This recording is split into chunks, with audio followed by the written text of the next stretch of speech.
Hello students, I welcome you all to Learners Academy. This is my second video of Microsoft Excel in which we will study various groups of Home tab.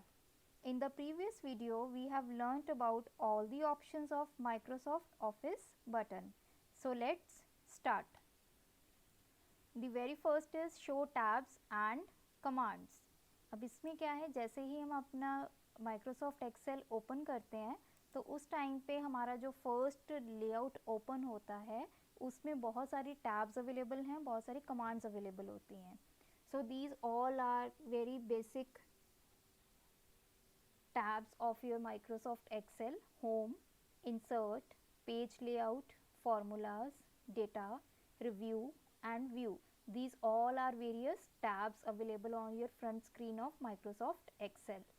In tabs के अंदर जब भी आप इस tab को double click करेंगे तो आपको कुछ कमांड्स विजिबल होंगी.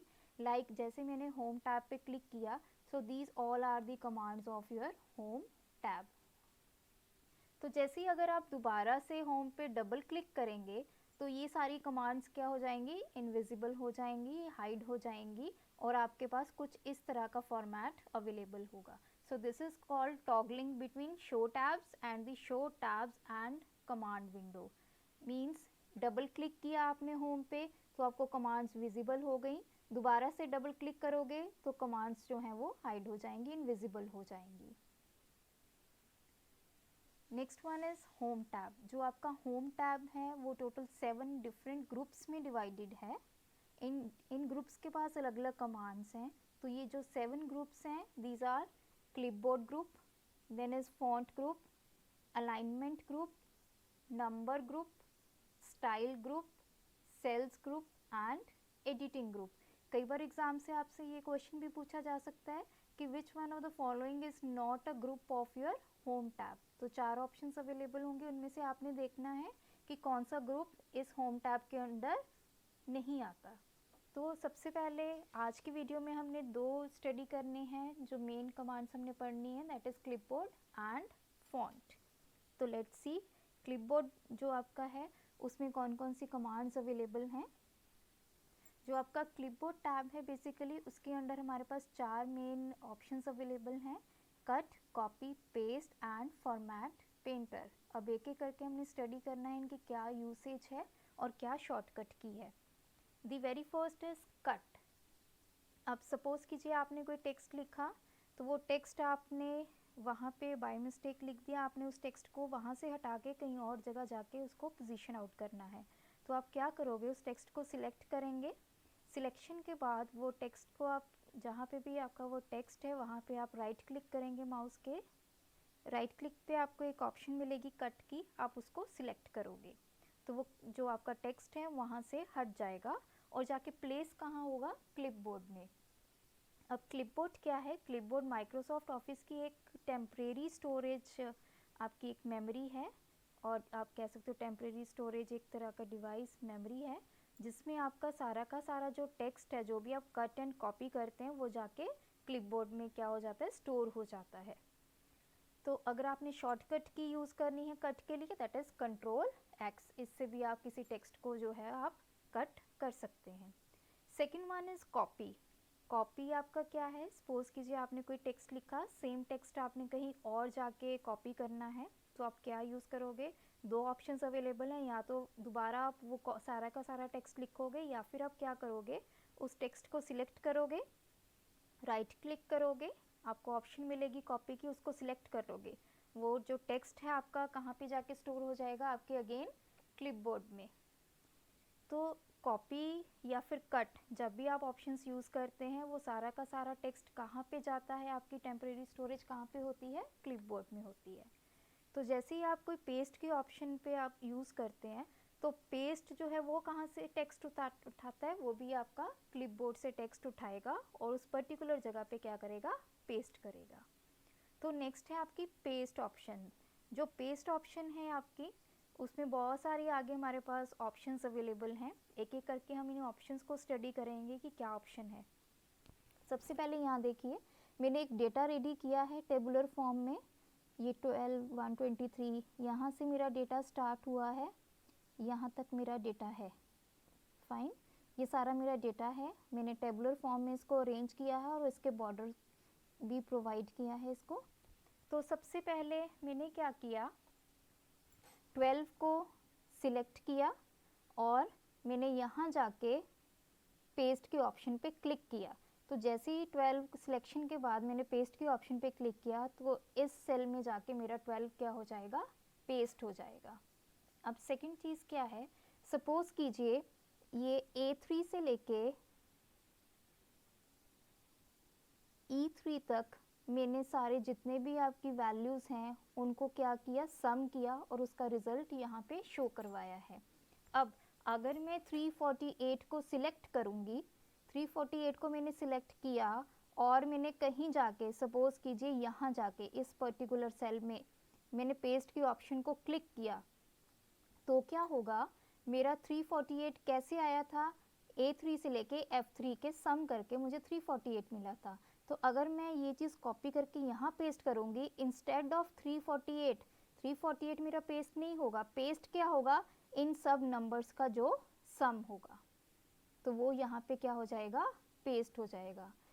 तो ये आपके पेस्ट के अंदर दो चीज़ें अवेलेबल हैं। अगर आप किसी सिंपल टेक्स्ट को कॉपी करके पेस्ट करते हो तो टेक्स्ट कॉपी होगा वो वाला। अगर कहीं पे फॉर्मूला इम्प्लीमेंट किया हुआ है और उसको आप कॉपी करके पेस्ट करते हो तो वो सेम फॉर्मूला उस पर्टिकुलर टेक्स्ट पे जो है वो इम्प्लीमेंट हो जाएगा। सेकेंड ऑप्शन इज़ फार्मूलाज, ये सेम है। अब जैसे मैंने 348 को सिलेक्ट किया और यहाँ पे जाके मैंने इसको पेस्ट किया, तो इंस्टेड ऑफ 348 मैंने पेस्ट एज अ फार्मूला किया, तो क्या होगा, इन सब नंबर्स का सम होगा और यहाँ पे आपको उन सब नंबर्स का सम मिल जाएगा। मीन्स आपका जो फॉर्मूला था एक्चुअली वो पेस्ट हुआ है, यहाँ पे वैल्यू पेस्ट नहीं हुई है क्योंकि हमने यहाँ पे 348 पे एक फार्मूला इम्प्लीमेंट किया हुआ था। तो जब हम पेस्ट एज अ फार्मूला करते हैं तो जो यहाँ पे फार्मूला इम्प्लीमेंटेड है वही सेम फार्मूला यहाँ पे इम्प्लीमेंट होगा। Next is paste values.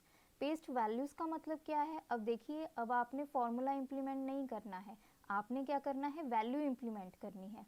तो ये देखिए मैंने क्या किया, यहाँ से 348 को सिलेक्ट किया, कॉपी किया, यहाँ जाके मैंने पेस्ट वैल्यू पे क्लिक किया, तो 348 जो है आपका पेस्ट हो गया, मतलब आपकी वैल्यू पेस्ट हो गई, फॉर्मूला पेस्ट नहीं हुआ। Next option is no borders. अब देखिए ये मेरा पूरा का पूरा जो टेक्स्ट था इस पे बॉर्डर इम्प्लीमेंट किया हुआ है मैंने, फाइन। यहाँ पे जाके मैंने क्या किया, अगेन 348 को सबसे पहले हमने सिलेक्ट करना है, यहाँ जाके मैंने पेस्ट किया, तो क्या हो गया, 348 पेस्ट नहीं होगा क्योंकि यहाँ पे फॉर्मूला इम्प्लीमेंट हुआ है, तो फॉर्मूला के अकॉर्डिंग इन सब वैल्यूज़ का क्या हो गया, एडिशन होके मुझे ये वैल्यू मिल गई। लेकिन यहाँ पे क्या होगा, नो बॉर्डर, नो बॉर्डर, तो आप देख सकते हैं यहाँ पे कोई भी बॉर्डर इम्प्लीमेंट नहीं हुआ है।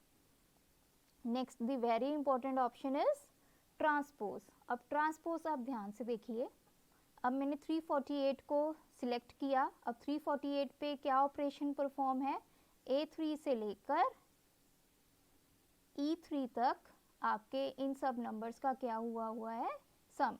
तो टोटल कितनी वैल्यूज़ हैं, 1 2 3 4 5, टोटल 5 वैल्यूज़ का ये है सम 348।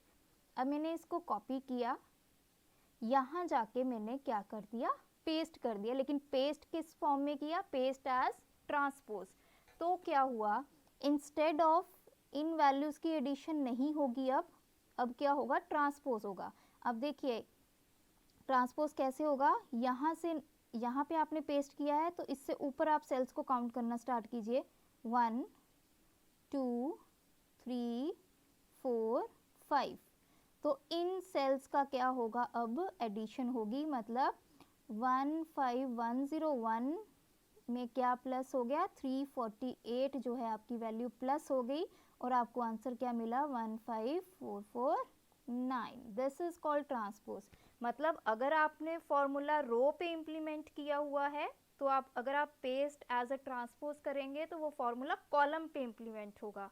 अगर आपने कॉलम पे इनिशियली फॉर्मूला इम्प्लीमेंट किया हुआ है और पेस्ट एज अ ट्रांसपोज करेंगे तो वो फॉर्मूला रो पे इम्प्लीमेंट होगा। और कीप इन माइंड, ट्रांसपोज में जब भी आप फॉर्मूला इम्प्लीमेंट करते हो तो वो ये देखता है कि फॉर्मूला कितने नंबर ऑफ सेल्स पे इम्प्लीमेंट है। अगर रो पे नंबर ऑफ सेल्स 5 हैं, 5 पे आपका फॉर्मूला इम्प्लीमेंट है, तो ट्रांसपोज के टाइम पे भी 5 कॉलम्स पे ही वो फॉर्मूला इम्प्लीमेंट होगा। This one is important. Next is very interesting, that is paste link.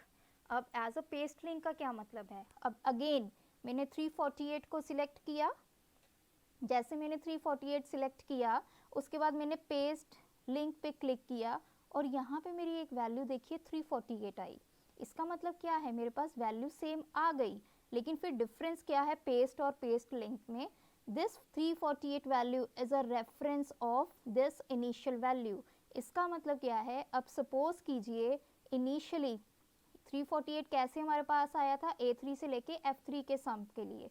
अब सपोज कीजिए मैं फॉर्मूला चेंज कर देती हूँ। मैंने क्या किया, A3 plus B3 plus C3 plus D3 minus E3 कर दिया, तो ये वैल्यू मेरी चेंज हो गई। Fine, first value. तो यहाँ पे मैंने पेस्ट एज अ लिंक किया हुआ है, जैसे मेरी फर्स्ट वैल्यू चेंज होगी तो ऑटोमेटिकली ये वाली वैल्यू भी क्या हो जाएगी, चेंज हो जाएगी, क्योंकि मैंने पेस्ट एज लिंक किया है। ये जो है इसका रेफरेंस इसके साथ क्रिएट हुआ है। जैसे ही फर्स्ट वैल्यू में चेंजेस आते जाएंगे ऑटोमेटिकली आपकी इस वैल्यू में भी चेंज आता रहेगा। Next interesting feature is paste as a picture. अब देखिए मैंने एक एक्सेल शीट बनाई है, उसको मैंने एज अ पिक्चर कहीं पे पेस्ट करना है किसी और शीट में या उसी शीट के अंदर। तो मैं क्या करूँगी, सबसे पहले अपने टेक्स्ट को सिलेक्ट करूँगी। जैसे ही मैंने टेक्स्ट को सिलेक्ट किया उसके बाद मैंने उसको राइट क्लिक किया, कॉपी कर लिया। कॉपी करने के बाद जहाँ पे भी मैंने उसको पेस्ट करना है एज अ पिक्चर, वहाँ जाऊँगी, मैं इस ऑप्शन पे जाऊँगी as picture, copy as picture. तो आप ये देख सकते हैं एक सिमिलर आपका जो टेक्स्ट है यहाँ पे एज अ पिक्चर जो है मेरा पेस्ट हो गया है। Now this is a picture, you can not edit the text of this picture. ये सिर्फ एक फ़ोटो की तरह है, पिक्चर की तरह है, आप इसमें एडिटिंग नहीं कर सकते हैं। आप एडिटिंग कहाँ पे कर सकते हैं, आपने ओरिजिनल डेटा के ऊपर एडिटिंग कर सकते हैं। तो हमने 3 ऑप्शंस डिस्कस कर ली हैं क्लिपबोर्ड की। One is cut, another one is copy, next is paste. Another interesting feature of MS Excel is format painter. अब देखिए ये क्या करता है, अब सपोज़ कीजिए किसी टेक्स्ट के ऊपर मैंने कुछ फॉर्मेटिंग इम्प्लीमेंट की हुई है। अब ये मेरा टेक्स्ट है, इसके ऊपर मैंने देखो ऑटो फिल किया है, पीछे कलर किया है येलो। जो टेक्स्ट है उसको मैंने फ़ॉन्ट दिया है 14 और एरियल उसका जो है वो मैंने सिलेक्ट किया है। उसके बाद जो कलर है टेक्स्ट का वो भी मैंने चेंज कर दिया है, ब्लैक से थोड़ा ब्लूइश कर दिया है। तो ये सारी फीचर्स जो हैं, ये सारी फॉर्मेटिंग जो है मैंने इस पर्टिकुलर टेक्स्ट के ऊपर की हुई है। अब मैं चाहती हूँ कि यही पर्टिकुलर जो फॉर्मेटिंग है, सेम फॉर्मेटिंग मैं कहीं और जाके किसी और सेल्स के ऊपर इम्प्लीमेंट करूँ। तो क्या होगा, उसके लिए मैं कौन सी ऑप्शन यूज़ करूँगी, फॉर्मेट पेंटर। देखिए क्या करूँगी, सबसे पहले मैं इस टेक्स्ट को सिलेक्ट करूँगी। जैसे मैंने टेक्स्ट को सिलेक्ट किया तो आप फॉर्मेट पेंटर के ऑप्शन पे क्लिक करेंगे तो आप देख सकते हैं आपका जो कर्सर होगा वहाँ पे कुछ ब्रश शेप में बन जाएगा। तो आप कहीं पे भी जाके उसको पेस्ट कर दीजिए। तो ये देखिए ये मेरा सेम फॉर्मेटिंग वाला जो फीचर्स थे वो यहाँ पे अवेलेबल हो गए। जैसे ही मैं यहाँ पे टेक्स्ट लिखूँगी, टेक्स्ट का साइज़ ऑटोमेटिकली क्या होगा, 14 होगा। एरियल ब्लैक में वो टेक्स्ट लिखा जाएगा, ऑटो फिल वो हो चुका है और उसका कलर भी क्या हो गया है, चेंज हो गया है। This is called format painter. Means same formatting जो आपने पर्टिकुलर कुछ सेल्स पे की हुई है वो सेम फॉर्मेटिंग आपने कहीं और पेस्ट करनी है, तो उसके लिए आप क्या यूज़ करोगे, फॉर्मेट पेंटर। सो ये 4 मेन ऑप्शंस आपके क्लिपबोर्ड ग्रुप की, cut, copy, paste and format painter. Next जो आपका ग्रुप अवेलेबल है दैट इज़ फॉन्ट ग्रुप। अब फॉन्ट में क्या होगा, फॉन्ट के रिलेटिंग जितनी भी सेटिंग्स होंगी वो आपको इस ग्रुप में अवेलेबल होंगी। The very first is the font, जो आप टेक्स्ट लिख रहे हैं वो किस तरह की आपको विजिबिलिटी चाहिए, उसकी कैलबरी चाहिए, टाइम्स न्यू रोमन चाहिए, बहुत सारी ऑप्शंस आपके पास अवेलेबल हैं। तो ये एक ड्रॉप डाउन लिस्ट होगी, इसमें नंबर ऑफ़ ऑप्शंस अवेलेबल होंगी। जो भी आप यूज़ करना चाहते हैं अपने फ़ॉन्ट अपने टेक्स्ट के लिए, वो आप यहाँ से सिलेक्ट कर सकते हैं। बाय डिफ़ॉल्ट जो MS एक्सेल का फ़ॉन्ट है दैट इज़ कैलबरी, और बाय डिफ़ॉल्ट जो साइज़ है वो है 11। Next is font size. Again it is a drop down menu जिसमें बहुत सारी ऑप्शंस अवेलेबल होंगी। कितने साइज़ का आपने टेक्स्ट रखना है वो आपको फॉन्ट साइज में अवेलेबल होगा।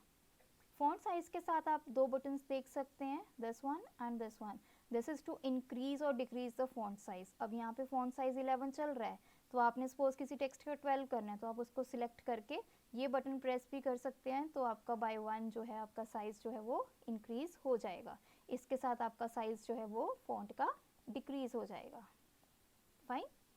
Next options are bold, italic and underline. Suppose कीजिए आप कोई टेक्स्ट लिख रहे हैं, आपने उस टेक्स्ट को बोल्ड करना है, लाइक मैंने इन टेक्स्ट को किया हुआ है, तो उस केस में आप टेक्स्ट को सबसे पहले सिलेक्ट करेंगे। मेनली हम हेडिंग्स हो गए या कुछ इंपॉर्टेंट आपने अपने डॉक्यूमेंट में शो करना है तो आप उसको बोल्ड कर सकते हैं। तो लाइक सबसे पहले आप टेक्स्ट को सिलेक्ट करेंगे जिसको भी आपने बोल्ड करना है, तो आप इस बटन पे क्लिक करेंगे तो आपका टेक्स्ट जो है वो बोल्ड हो जाएगा, या फिर आप शॉर्टकट की यूज़ कर सकते हैं Ctrl+B। Next is italic. Italic भी इसी तरह है, आपका जो करंट आप टेक्स्ट लिख रहे हैं उसको आपने इटैलिक करना है, तो आप क्या करेंगे, उसको सिलेक्ट करने के बाद आई प्रेस करेंगे या फिर Ctrl+I शॉर्टकट की यूज़ करेंगे, आपका टेक्स्ट जो है इटैलिक हो जाएगा। अगर आपने टॉगल करना है, इट मीन्स अगर ऑलरेडी आपका कोई टेक्स्ट बोल्ड है, अब आपने उसको नॉर्मल टेक्स्ट में लेके आना है, सेम प्रोसेस आप यूज़ करोगे। अगेन टेक्स्ट को सिलेक्ट करोगे और बी पे क्लिक करोगे, आपका टेक्स्ट अब बोल्ड नहीं रहेगा। सिमिलरली फॉर इटैलिक मीन्स ये टॉगल करता है, सेम ऑप्शन पे आप स्विच कर सकते हैं। Next is underline. अंडरलाइन एक ड्रॉप डाउन मेन्यू आपका है जिसमें आप कोई भी टेक्स्ट को अंडरलाइन कर सकते हैं। सबसे पहले आप उस टेक्स्ट को सिलेक्ट करेंगे और उसको अंडरलाइन करेंगे। अंडरलाइन में दो ऑप्शंस अवेलेबल हैं, एक है अंडरलाइन, एक है डबल अंडरलाइन। तो जो भी आपकी रिक्वायरमेंट है उसके अकॉर्डिंग आप टेक्स्ट को अंडरलाइन कर सकते हैं। शॉर्टकट की जो अंडरलाइन के लिए अवेलेबल है दैट इज़ Ctrl+U। तो अगर सपोज कीजिए कोई ऑलरेडी आपका टेक्स्ट अंडरलाइंड है, अब आपने उसको अंडरलाइन नहीं करना है, तो सेम केस है, आप उसको सिलेक्ट करेंगे और Ctrl+U प्रेस करेंगे या फिर इस बटन पे क्लिक करेंगे, तो अब वो आपका अंडरलाइन नहीं रहेगा। Next is borders. अब जैसे मैंने आपको पहले दिखाया, मैंने अपने टेक्स्ट को एक बॉर्डर प्रोवाइड किया था यहाँ पे इस केस में, तो ये जो बॉर्डर आप लगाते हैं वो आप कहाँ पे इम्प्लीमेंट कर सकते हैं, इस आइकन से। इसमें क्या होगा, आपका ये ड्रॉप डाउन मेन्यू है, अगेन बहुत सारे बॉर्डर के ऑप्शंस अवेलेबल हैं आपके पास। किस तरह का बॉर्डर आपको चाहिए, सिर्फ बॉटम पे चाहिए, टॉप पे चाहिए, लेफ्ट पे, राइट पे, या कोई बॉर्डर नहीं चाहिए, या चारों तरफ आपको बॉर्डर चाहिए, थिक चाहिए, ठीक है, टॉप पे थिक चाहिए, बॉटम पे थिक चाहिए, जैसा भी आपको बॉर्डर की रिक्वायरमेंट है वो आपकी इस ऑप्शन में अवेलेबल है। Next is to fill colour. अब कोई भी टेक्स्ट आपने सिलेक्ट कर लिया है, उसके बैकग्राउंड पे आपने कोई कलर इम्प्लीमेंट करना है।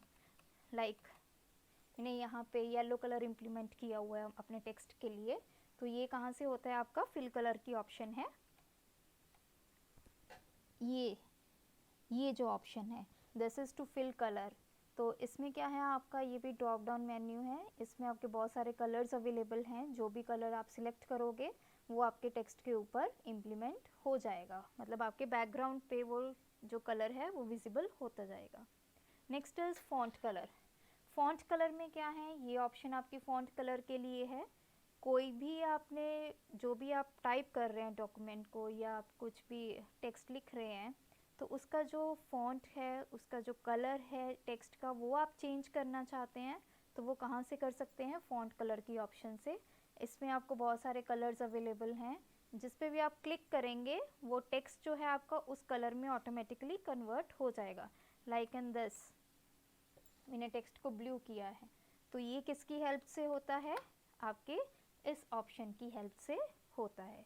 So this was all about your font group. इसमें हमने जो पढ़ा है that is font, then font size, then to increase the font size, to decrease the font size, bold, italic, underline, then is to border the text, then to fill the color and to change the color of the text। तो ये सारी options आपकी font group में available हैं। So thank you so much, thanks for watching my video.